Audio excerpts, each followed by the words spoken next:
El 12 de marzo de 1977, la prisión de El Dueso amaneció al borde de una tensión que nadie dentro del penal supo explicar hasta que ya era demasiado tarde.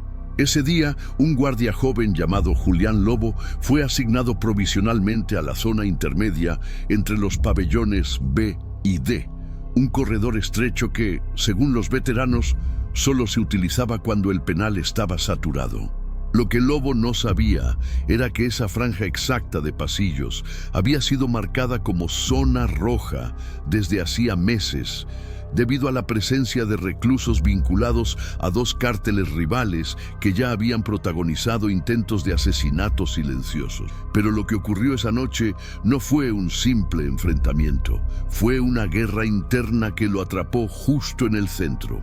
A las 22:11, las puertas metálicas de los dos pabellones se cerraron con un estruendo que hizo que varios guardias levantaran la cabeza. Fue un sonido seco, coordinado, como si ambos lados hubieran decidido moverse al mismo tiempo. En cuestión de segundos, los internos comenzaron a golpear las paredes con objetos improvisados, enviando señales que solo ellos comprendían.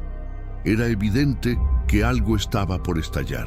Y Julián, situado justo en el pasillo intermedio, era la única persona sin alineamiento, sin respaldo y sin posibilidad de retroceder. Estaba en el peor lugar de la prisión, en el peor día posible. A las 22:19, los gritos comenzaron, primero aislados, luego simultáneos. Los internos de ambos pabellones empezaron a empujar las rejas, romper candados debilitados y lanzar amenazas a través de los barrotes. El sonido de metal chocando contra metal se mezcló con insultos, pasos acelerados y golpes secos en las puertas. No era motín, no era revuelta, era ejecución planificada. Dos facciones enteras intentando llegar a un punto común del penal, el corredor donde estaba Lobo. A las 22:24, las luces del corredor parpadearon y se escuchó un choque fuerte en la puerta del pabellón D. Los internos estaban intentando abrirla a golpes, usando tubos arrancados de las literas. Del otro lado, el pabellón B comenzó a mover objetos pesados contra su propia reja, como si intentaran improvisar un ariete. Julián gritó por radio, pero la interferencia era total. Solo se escuchaba ruido estático y palabras partidas que no llegaban a formar una frase. Ni un solo guardia acudió. Nadie podía atravesar los pasillos ya bloqueados por internos. A las 22:31, la prisión entera se dividió en dos bandos, avanzando hacia el mismo punto estrecho donde Lobo quedó atrapado sin posibilidad de escape. Sin apoyo, sin armas suficientes y sin espacio para maniobrar, se convirtió en el objetivo accidental de una guerra que llevaba meses gestándose en silencio. Sin duda, lo que ocurrió en ese corredor, registrado parcialmente en informes que jamás se hicieron públicos, terminó convirtiéndose en uno de los documentos más perturbadores y censurados en la historia de El Dueso. La prisión de El Dueso siempre fue considerada una de las más tensas del norte de España, pero en 1977 su situación alcanzó un punto crítico. La llegada simultánea de internos vinculados a dos cárteles rivales convirtió varios pabellones en territorios invisibles donde cada mirada podía interpretarse como provocación y cada paso mal dado podía desencadenar una represalia inmediata. Los guardias veteranos sabían que la verdadera violencia no ocurría en los motines anunciados, sino en los pasillos estrechos, donde un interno podía desaparecer entre sombras humanas antes de que cualquiera lograra reaccionar. En ese contexto hostil, Julián Lobo, un guardia recién incorporado, fue enviado sin advertencias a la franja que conectaba dos de los pabellones más peligrosos del penal. En este video reconstruiremos, minuto a minuto, lo que ocurrió esa noche y cómo un solo error en la distribución del personal terminó dejando a un guardia atrapado entre dos facciones que ya llevaban meses intercambiando amenazas silenciosas. Analizaremos testimonios reales de funcionarios que recordaban haber escuchado golpes coordinados entre pabellones. Revisaremos informes internos que hablaban de herramientas improvisadas convertidas en armas artesanales. Y mostraremos documentos donde se detalla cómo ciertos internos movían objetos pesados para bloquear rutas y encerrar a sus rivales como parte de sus tácticas internas. Todo está basado en archivos penitenciarios reales, nunca filtrados al público en su totalidad. Antes de mostrarte la reconstrucción exacta de esta guerra de cárteles dentro del Dueso, te pido algo fundamental para que estos casos reales sigan creciendo. Deja tu like, suscríbete si te apasiona el terror humano basado en hechos documentados y comenta desde qué país y ciudad estás viendo este caso. Tu participación ayuda a que más personas conozcan estas historias que nunca debieron quedar enterradas en informes internos. Lo que vas a ver a continuación no es una versión dramatizada ni un relato exagerado. Es un caso documentado, ocurrido en uno de los momentos más violentos del sistema penitenciario español. Un guardia quedó atrapado entre dos pabellones en plena guerra interna y su muerte nunca fue explicada de manera oficial. A las 21:47, Julián Lobo llegó al puesto central sin tener idea de que esa noche sería asignado a uno de los corredores más peligrosos del penal. Los supervisores estaban sobrecargados, los pabellones estaban saturados y la tensión entre los grupos rivales había crecido tanto que varios guardias veteranos se negaban a trabajar solos. Lobo, recién llegado y sin historial, fue marcado apto para cubrir la zona intermedia entre los pabellones B y D. Nadie le explicó que ese corredor era considerado un punto muerto, demasiado estrecho para que dos guardias caminaran juntos, demasiado alejado para que un refuerzo llegara a tiempo y demasiado expuesto para quien quedara atrapado allí. Solo recibió una linterna, un radio defectuoso y una orden seca: mantén presencia. Cuando llegó al corredor, lo primero que percibió fue el ambiente enrarecido. No había gritos ni insultos, tampoco golpes aislados, solo un silencio extraño, cargado, como si los internos estuvieran escuchando. Los tubos fluorescentes temblaban ligeramente sobre su cabeza y el eco de sus pasos parecía más fuerte de lo normal. Cada celda tenía sombras largas proyectadas hacia adentro y algunos internos lo observaban sin expresión, como si estuvieran midiendo su ritmo, su postura, su respiración. Lobo intentó mantener una actitud firme, pero no tenía experiencia para interpretar miradas que no eran simples miradas, eran cálculos. A las 21:58 escuchó el primer golpe seco desde el pabellón B. No era un puñetazo, no era una pelea, era metal contra metal, como si alguien hubiera chocado algo pesado contra la reja. Un interno se levantó de su litera al escucharlo y sonrió con una expresión inquietante, como si hubiera estado esperando ese sonido. Lobo informó por radio, pero solo escuchó interferencia. Intentó de nuevo, cambiando de canal, pero la señal estaba muerta. Sin comunicación, quedó completamente aislado. Y lo peor, sabía que todos los internos estaban escuchando la misma interferencia. A las 22:03, una bandeja metálica cayó dentro del pabellón D. El sonido retumbó en el corredor como un aviso. Los internos del ala comenzaron a moverse en sus literas. Algunos se ponían de pie, otros observaban hacia las rejas con una calma que no encajaba con ningún disturbio espontáneo. Todo era demasiado sincronizado. Lobo retrocedió un poco para mantener el campo visual entre los dos pabellones, pero el corredor estaba diseñado para poner a cualquiera en desventaja. Si miraba hacia un lado, perdía vista del otro. Si avanzaba, se acercaba al punto de choque. Si retrocedía, quedaba en un ángulo ciego. A las 22:07, Una voz desde el pabellón B gritó algo en clave, una frase corta que Lobo no entendió, pero que desató un murmullo inmediato. Los internos comenzaron a golpear los barrotes con objetos improvisados, tubos, chapas, tornillos sueltos, creando un ritmo violento, repetitivo, perfectamente coordinado. Era un lenguaje propio, un anuncio, un conteo regresivo. Lobo sintió cómo el sonido vibraba contra el piso y resonaba en su estómago. Estaba claro que los dos pabellones estaban comunicándose entre sí, y él era el único que no formaba parte del diálogo.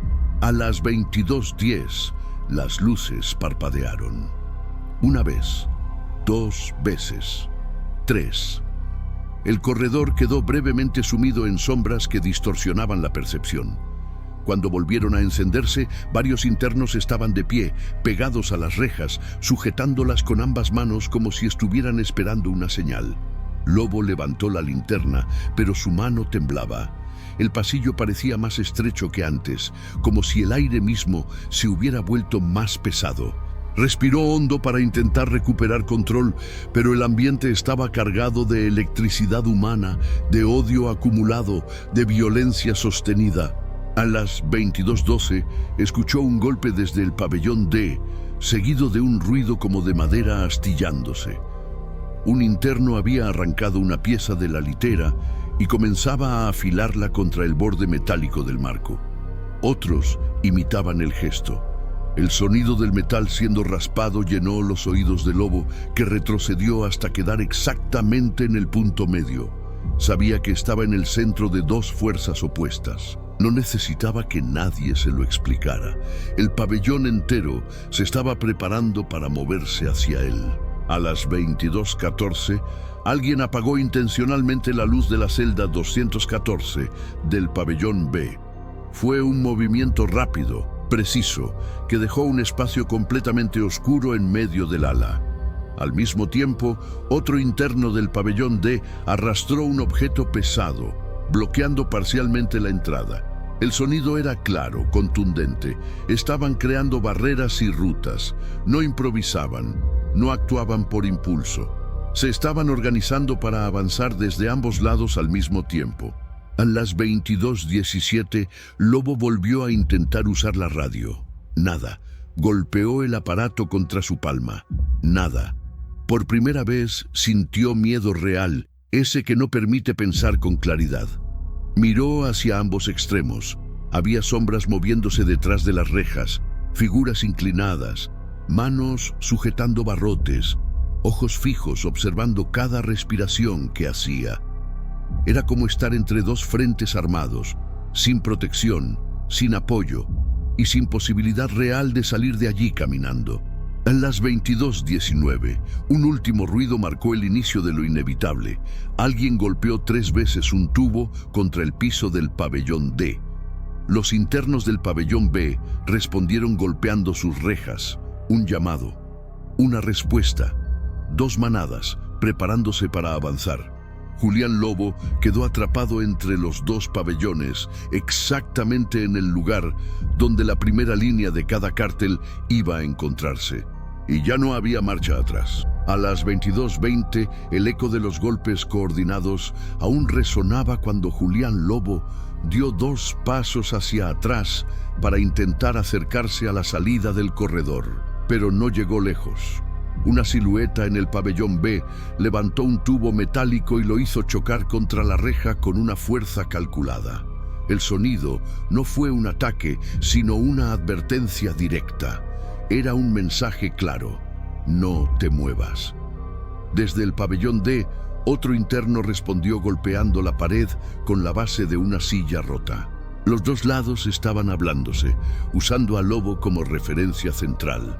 No importaba lo que hiciera, cualquier paso podía interpretarse como una elección de bando. A las 22:22, varios internos del pabellón B empezaron a enrollar mantas alrededor de sus antebrazos, como si estuvieran preparando protección improvisada contra cuchillas o impactos.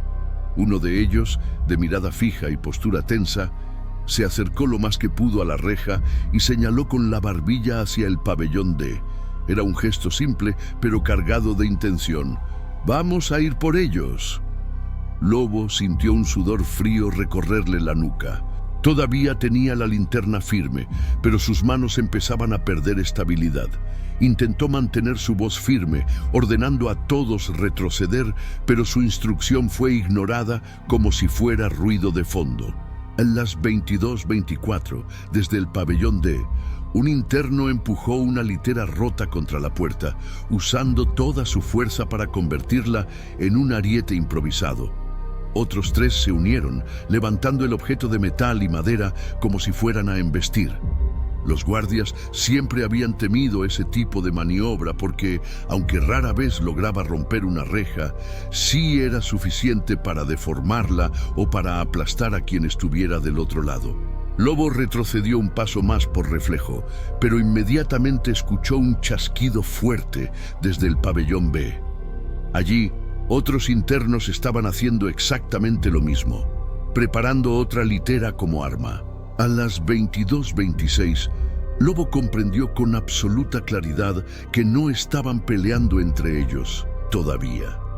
Los 2 pabellones, dominados por cárteles rivales, estaban intentando romper sus propias barreras para salir hacia el corredor central. Y cuando eso sucediera, no iban a enfrentarse directamente al principio. Lo primero que harían sería eliminar al guardia en el medio. Así funcionaban esas guerras internas. Antes de atacar al enemigo, se deshacían del testigo. Y Lobo era el único testigo vivo que podía impedir o retrasar lo que venía. A las 22:28, los internos empezaron a gritar nombres. No insultos, no amenazas, nombres específicos. Era señal de coordinación, de liderazgo interno. Lobo los reconocía vagamente de informes que había leído en su primer día. Jefes de pabellón, segundos al mando, hombres con condenas largas que no tenían nada que perder. Más de uno llevaba meses en conflicto silencioso, moviendo piezas internas, negociando rutas, manipulando a otros reclusos. Ahora, finalmente, habían encontrado el momento perfecto para desatarlo todo. A las 22:30, las luces parpadearon una vez más. Esta vez no volvieron con la misma intensidad. Quedaron más débiles, más amarillas, como si la instalación eléctrica estuviera fallando. Desde el pabellón D, un interno lanzó una cuerda improvisada hecha con pedazos de sábanas anudadas. No intentaba atacar al Lobo directamente. Intentaba medir la distancia exacta entre rejas y corredor, como si calculara la trayectoria para atrapar a alguien. Lobo dio un paso atrás, pero un interno del pabellón B golpeó el suelo con el pie, advirtiéndole sin palabras que lo tenía a la vista. A las 22:32, uno de los internos más corpulentos del pabellón B comenzó a desmontar un tubo de la cama usando una pieza larga de metal como palanca. El sonido resonaba en el corredor como un anuncio de violencia próxima. Desde D, alguien gritó una orden corta y varios internos respondieron golpeando objetos al mismo tiempo. Los 2 pabellones estaban calentando motores, preparando fuerza, sincronizando tiempos.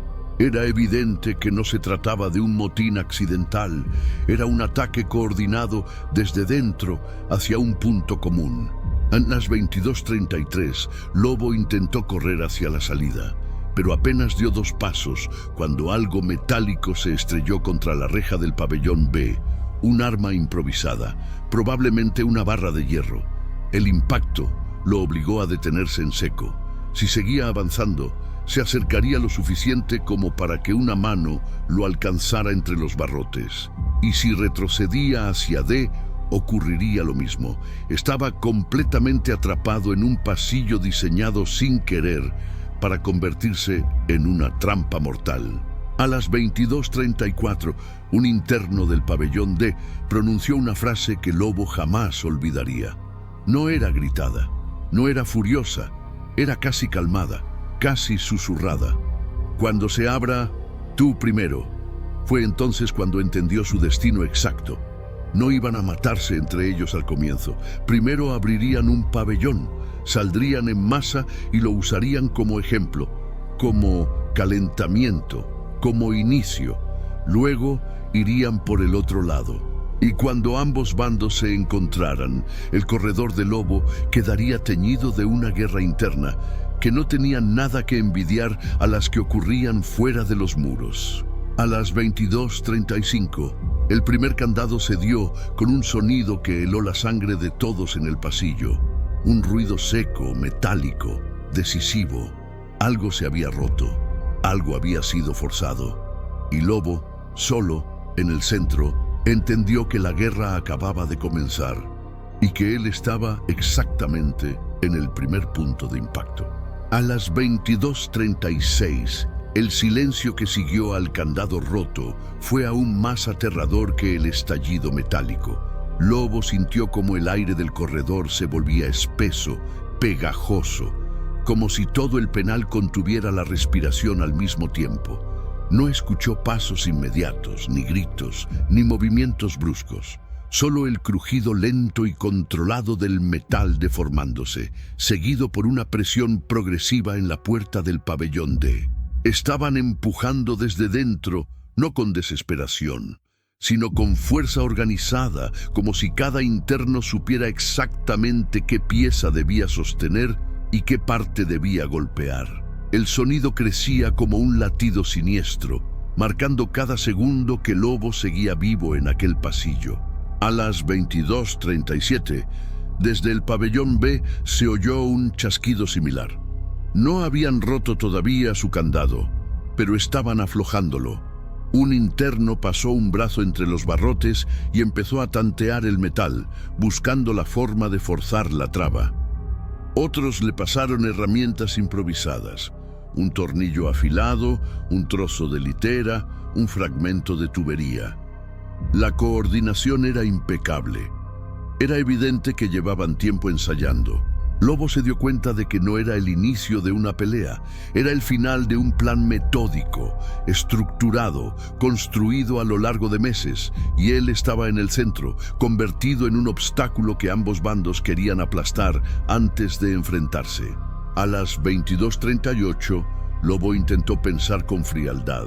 Miró a su alrededor buscando cualquier punto de escape, una esquina, una puerta secundaria, una salida técnica. No había nada. El corredor era un tubo recto y estrecho, sin bifurcaciones, sin recovecos, sin columnas que pudieran servir de cobertura. Su única defensa era la distancia entre las rejas. Y esa distancia se reducía con cada golpe. Retrocedió hasta quedar justo en el punto exacto donde podía ver ambos pabellones a la vez. Cualquier movimiento fuera de ese pequeño centro lo dejaría expuesto a una mano, un arma improvisada o una cuerda lanzada para atraparlo. A las 22:39, un interno del pabellón D habló por primera vez desde que comenzaron los golpes. «Suéltalo». Era una voz firme, autoritaria, la de un hombre acostumbrado a mandar, y quien estaba junto a la puerta obedeció al instante, liberando la litera que usaban para presionar el metal. La puerta vibró, y gracias a ese segundo de soltura, Lobo pudo ver una grieta minúscula en el marco. No era suficiente para permitir salida, pero sí para dejar que el sonido pasara limpio. Desde dentro, escuchó respiraciones agitadas, golpes contra el suelo, pasos rápidos. Estaban listos, solo necesitaban romper un punto más de la estructura. A las 22:40, los internos del pabellón B comenzaron a moverse como una manada coordinada.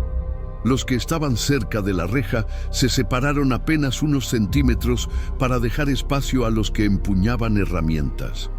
Uno de ellos, alto, con barba crecida y mirada vacía, levantó una palanca improvisada hecha de una tubería doblada, la colocó contra el candado y comenzó a hacer fuerza. No era fuerza bruta, era física aplicada. Sabían exactamente dónde presionar, cómo inclinar, qué ángulo utilizar. El candado crujió.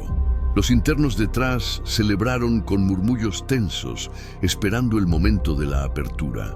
A las 22:41, Lobo decidió hablar, aún sabiendo que no tenía impacto real. Gritó que retrocedieran, que el uso de fuerza letal estaba autorizado, que ya venían refuerzos. Pero su voz salió rota, demasiado débil, demasiado desesperada. Los internos no se intimidaron. Uno de ellos incluso sonrió, mostrando una fila de dientes rotos, como si disfrutar de la impotencia del guardia fuera parte de la preparación mental. Lobo sabía que nadie venía en camino. El penal entero estaba bloqueado. Pasillos cerrados, rutas saturadas, guardias acorralados en sus puestos. Estaba completamente solo. A las 22:42, el segundo candado, el del pabellón D, se dio con un sonido limpio y seco. La pieza cayó al suelo rebotando apenas una vez. Lobo sintió cómo el corazón le subía al cuello. No hubo explosión inmediata de violencia. No se lanzó ninguna mano entre los barrotes.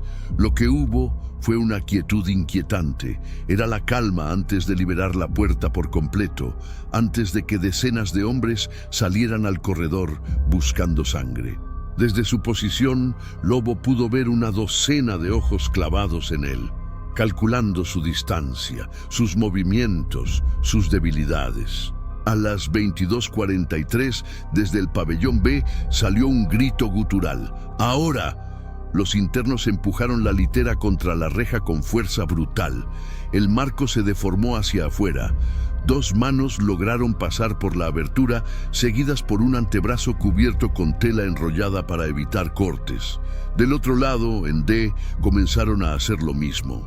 Los pasillos retumbaban con golpes sincronizados, como si los dos cárteles hubiesen decidido abrir sus puertas al mismo tiempo para tomar por completo la zona intermedia. A las 22:44, Lobo levantó la linterna como única arma y retrocedió hasta tocar la pared con la espalda. Su respiración era un temblor constante. Sus piernas estaban tensas y aún así intentó mantener los ojos en ambos lados, moviendo la luz de un extremo al otro. Pero eso solo confirmaba su tragedia. No podía defenderse de dos direcciones a la vez. No podía correr, no podía pedir ayuda. No podía detener a decenas de hombres armados con herramientas que él ni siquiera podía identificar desde la distancia. En ese punto, el corredor dejó de ser un pasillo. Se convirtió en un embudo, un canal de ejecución. A las 22:45, mientras ambas puertas estaban a segundos de abrirse por completo, Lobo entendió que ya no estaba atrapado entre dos pabellones. Estaba atrapado entre dos ejércitos humanos, y él era el primer objetivo de cada uno. A las 22:46, el marco de la puerta del pabellón D se abrió apenas lo suficiente para permitir que la mano de un interno empujara hacia afuera una pieza de metal puntiaguda improvisada con una viga doblada. Era algo primitivo, tosco, pero mortal a corta distancia. Lobo levantó la linterna instintivamente, como si pudiera usarla para defenderse de un arma hecha para perforar costillas. El interno agitó el arma hacia arriba y hacia abajo, probando el alcance. Era un gesto deliberado, casi clínico. No buscaba golpearlo todavía. Buscaba medir exactamente hasta dónde podía llegar cuando la reja cediera por completo. Lobo retrocedió medio paso, pero la pared detrás de él no le daba margen. A las 22:47, un interno del pabellón B logró introducir el brazo entero por la abertura que habían forzado. Sus dedos arañaron el aire, estirándose en dirección al guardia, como si intentara tantear su posición exacta. Otros internos alentaron el gesto con murmullos agitados. Lobo sabía que si esa mano lo alcanzaba, sería arrastrado hacia los barrotes y golpeado hasta quedar inconsciente antes siquiera de que las puertas se abrieran. Se mantuvo exactamente en el centro, calculando cada centímetro que lo separaba de las dos garras humanas que intentaban atraparlo. A las 22:48, la tensión entre los pabellones dejó de ser solo ruido. Era matemática pura. Los internos empujaban en ritmos calculados. 3 impactos desde D, 2 desde B, pausa, respiración, luego otro impacto simultáneo que hacía vibrar el pasillo. El piso temblaba como si algo pesado golpeara bajo la estructura. Lobo no podía dejar de pensar que estaba escuchando la coreografía previa a un asesinato colectivo. Sabía que dentro de minutos, quizás segundos, las puertas cederían lo suficiente para que los primeros internos salieran, y cuando eso pasara, no habría palabras, no habría negociación, no habría advertencias, solo golpes. A las 22:49, un interno en el pabellón D gritó: «¡A la señal, corran recto!». Era la primera frase completa que Lobo escuchaba desde el comienzo del caos. Su voz era profunda, fuerte, acostumbrada a ordenar. La orden no especificaba contra quién correr. No hacía falta. El primer cuerpo que encontrarían al salir sería el suyo. Intentó nuevamente usar la radio, incluso sabiendo que no tenía sentido. La estática le contestó con un zumbido seco que parecía burlarse de él.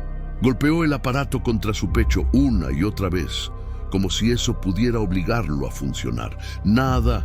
A las 22:50, una sombra se movió detrás de los internos del pabellón B. Un recluso alto, con una cicatriz profunda cruzándole la cara, avanzó hasta quedar frente a la abertura deformada. Tenía los nudillos envueltos en tela y una expresión de absoluta concentración. Puso ambas manos en la reja y comenzó a empujar con una fuerza descomunal. Los demás internos se apartaron ligeramente, dándole espacio como si reconocieran su rol. La puerta crujió. Los tornillos saltaron. Parte del marco cedió y se inclinó hacia adelante. Por primera vez, Lobo vio un espacio lo suficientemente grande como para que alguien pasara parcialmente el torso. A las 22:51, desde el pabellón D, ocurrió algo casi idéntico. Un interno de baja estatura, pero musculoso y rápido, se impulsó contra la puerta utilizando los hombros y la espalda. Cada impacto resonaba como un martillazo contra un ataúd. El metal cedía más con cada golpe. Lobo comenzaba a sentir que el corredor se cerraba a su alrededor, reduciendo centímetros de espacio a cada segundo.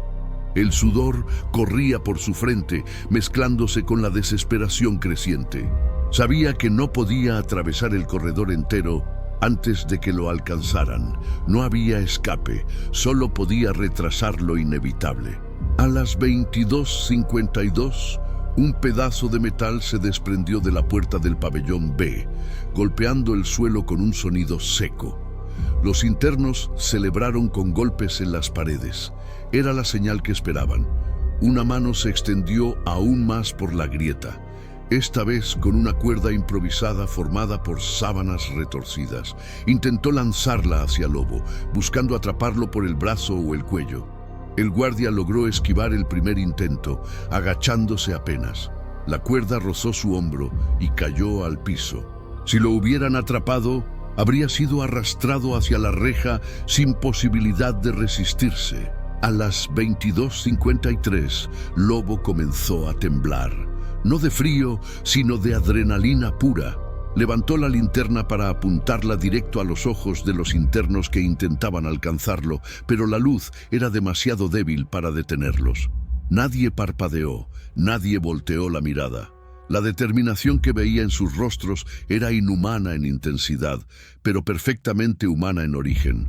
No eran monstruos, no eran sombras. Eran hombres acostumbrados a matar, disciplinados por una estructura de poder criminal que no dejaba espacio para la duda.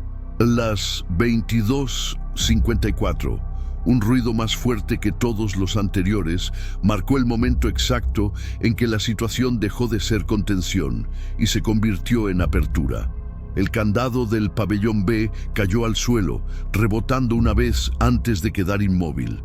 El metal se abrió como una boca que llevaba semanas esperando alimento. Y detrás de esa apertura, decenas de ojos se fijaron en Lobo con hambre de guerra.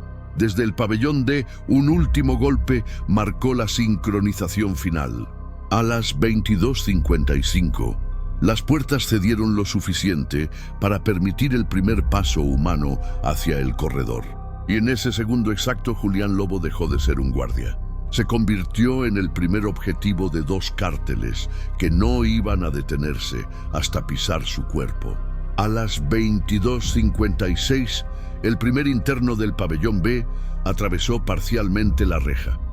Solo un hombro y parte del torso lograron salir, pero fue suficiente para que Lobo entendiera que la barrera física que lo protegía había llegado a su fin. El hombre tenía los nudillos envueltos en trapos y un fragmento de metal en la mano, afilado en uno de los extremos. Estiró el brazo intentando cortarle el paso, pero la distancia aún no se lo permitía. Lobo retrocedió instintivamente, aunque no tenía a dónde ir. El suelo frío y húmedo parecía reducirse con cada paso que daba. Sabía que el segundo interna en ese corredor sería el primero en matarlo. A las 22:57, otro interno se unió al primero en el pabellón B, empujando la puerta con el cuerpo entero. El marco, ya deformado, se abrió un poco más. Un pie salió al pasillo, tocando el piso con una firmeza que estremeció a Lobo. No fue un paso torpe ni desesperado, fue un avance decidido, metódico, como si aquel interno hubiera entrenado durante semanas para cruzar esa línea exacta. Los demás internos celebraron golpeando las paredes, creando una resonancia que parecía venir de todos los rincones del penal. Cada golpe era un anuncio. Cada golpe era una sentencia. A las 22:58, desde el pabellón D, surgió un movimiento igual de amenazante. Un interno lanzó un tubo metálico hacia afuera, arrastrándolo por el piso para medir la distancia. El sonido áspero del hierro contra el concreto llenó el corredor. No era un arma lanzada, era una herramienta táctil, como si estuviera probando cómo resonaba el suelo, cuánta resistencia ofrecía, cuántos pasos faltaban para llegar al guardia. Otros internos imitaban el gesto, deslizando trozos de madera o metal por el pasillo, provocando un ruido irregular, constante, que desorientaba a cualquiera que intentara concentrarse. A las 22:59, los internos de ambos pabellones empezaron a coordinarse sin gritos. Usaban golpes, respiraciones, sonidos cortos, códigos que solo ellos entendían. No se atacaban entre sí, no competían por quién saldría primero. Estaban alineados en un objetivo común, y Lobo estaba exactamente en el punto donde las dos oleadas se encontrarían. Levantó la linterna otra vez, pero la luz bailaba en su mano, incapaz de mantenerse firme. Su respiración era corta, acelerada, tan ruidosa que temía que los internos la escucharan y ajustaran la distancia a su ritmo. A las 23:00, el primer interno del pabellón B logró pasar completamente un brazo por la abertura. El metal afilado en su mano brilló bajo la luz temblorosa. Intentó asestar un golpe hacia adelante, pero Lobo logró esquivarlo inclinando el torso hacia la izquierda. Aún así, sintió el filo rozarle la chaqueta. El segundo intento fue más rápido, el tercero aún más preciso. Lobo retrocedió hasta chocar con la pared opuesta, sintiendo que cada milímetro que cedía era un paso más hacia su muerte. El sonido del metal cortando el aire comenzó a rodearlo. A las 23:01, el pabellón D lanzó su primer ataque coordinado. Dos internos empujaron la puerta al mismo tiempo, mientras un tercero pasaba una cuerda improvisada por la abertura recién creada. La cuerda cayó cerca del pie de Lobo, y antes de que pudiera apartarse, uno de los internos tiró de ella con fuerza. Lobo saltó hacia atrás, evitando que la cuerda atrapara su tobillo por escasos centímetros. La cuerda cayó al suelo, serpenteando como una amenaza viva. Si lo atrapaban, lo arrastrarían hasta las rejas, y allí el resto sería cuestión de segundos. A las 23:02, los ruidos se intensificaron hasta formar un caos perfectamente organizado. Gritos cortos desde B, golpes rítmicos desde D, pasos rápidos dentro de las celdas, objetos arrastrándose, metal deformándose, respiraciones profundas listas para el esfuerzo. El penal entero parecía temblar, no por un motín generalizado, sino por la precisión de dos ejércitos humanos moviéndose hacia el mismo punto. Lobo sintió que su cuerpo entero se tensaba como un cable a punto de romperse. No había escapatoria, no había blindaje, no había refuerzos, solo él y dos grupos gigantescos acercándose.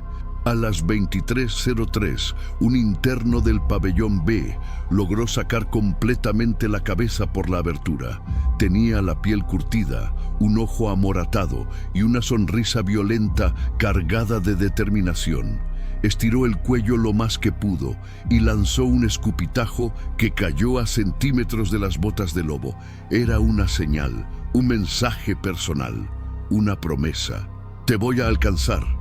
Lobo sintió un frío en el estómago que no venía del aire, sino de la certeza absoluta de que esos hombres no iban a detenerse hasta romperle el cuerpo.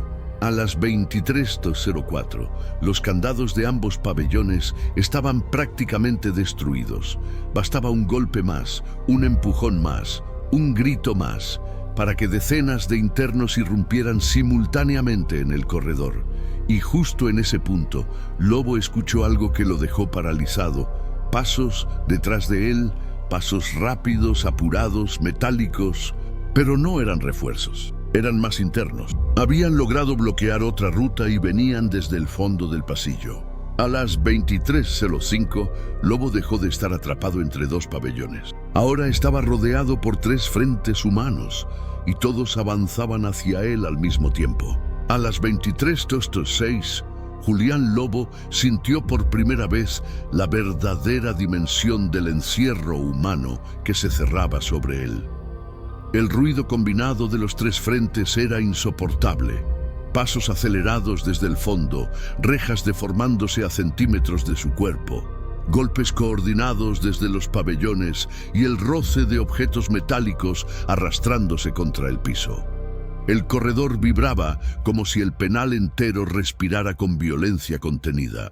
Lobo sabía que en cuestión de segundos todo ese movimiento convergería sobre él. Era el único punto débil, el único sin arma, el único sin respaldo. A las 23:07, el grupo de internos que venía por detrás apareció finalmente en la curva del pasillo.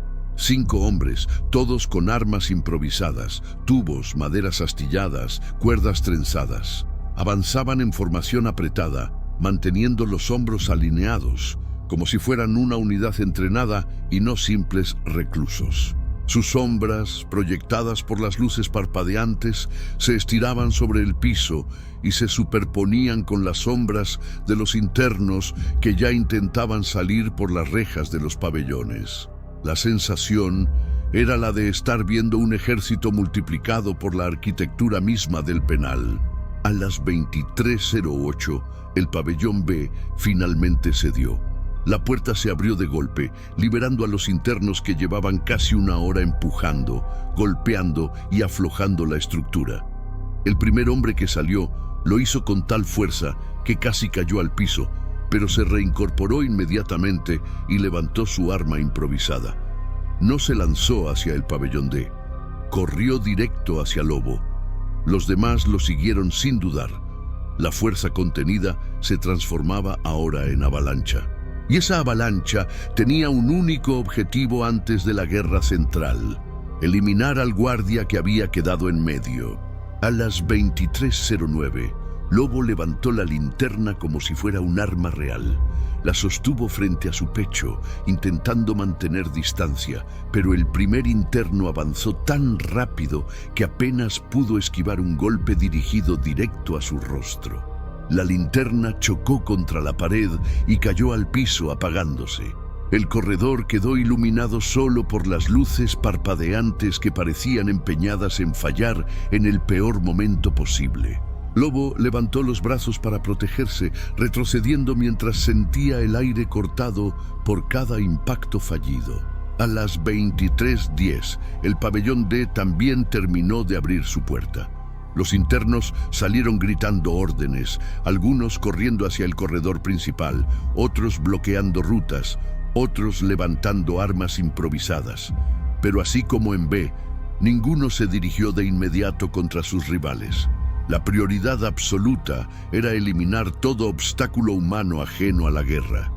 Y Lobo, atrapado en el centro, era el primer blanco.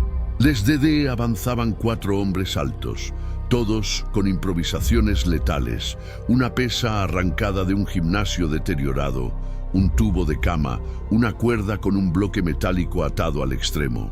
A las 23:11, los dos frentes se acercaron tanto al guardia que ya no podía calcular distancias. El grupo que venía desde el fondo había acelerado, aprovechando que la luz oscilaba y creaba breves zonas de sombra. Los internos de B estaban a menos de 4 metros, los de D a 5, y los que venían por atrás reducían cada segundo una distancia que ya era mortal. Lobo levantó las manos, intentando gritar una advertencia, pero su voz salió ahogada, inútil, tragada por el ruido que explotaba en el pasillo. A las 23:12, uno de los internos del pabellón B lanzó un golpe directo con el tubo metálico. Lobo esquivó, pero el golpe no estaba destinado a él. El interno golpeó deliberadamente la pared detrás del guardia para asustarlo, obligándolo a inclinarse hacia el otro lado. En ese movimiento, otro interno de D lanzó la cuerda, que pasó a centímetros de su cuello. El fracaso del ataque no los desanimó. Al contrario, los alentó. Ahora sabían exactamente cómo se movía el guardia, conocían sus reflejos, podían calcular su miedo. A las 23:13, los internos que venían desde el fondo llegaron finalmente al punto crítico del corredor. No corrieron hacia los otros reclusos, no se unieron a ningún bando. Su única acción inmediata fue cerrar la salida por la que Lobo podría haber huido. Formaron una barrera humana, hombro contra hombro, bloqueando los últimos 2 metros del pasillo. Ya no había escape, ni siquiera teórico. Lobo estaba atrapado en una jaula humana dentro de otra jaula humana. A las 23:14, los 3 grupos avanzaron al mismo tiempo. B por la derecha, D por la izquierda, fondo por detrás. Cada paso era una sentencia. Cada respiración era un conteo regresivo. Lobo levantó las manos una última vez, ya sin intención de defensa. No podía retroceder más, no podía correr, no podía pedir ayuda. Solo podía mirar por última vez los rostros decididos de los hombres que se abalanzaban sobre él. A las 23:15, el corredor entero se cerró sobre su cuerpo.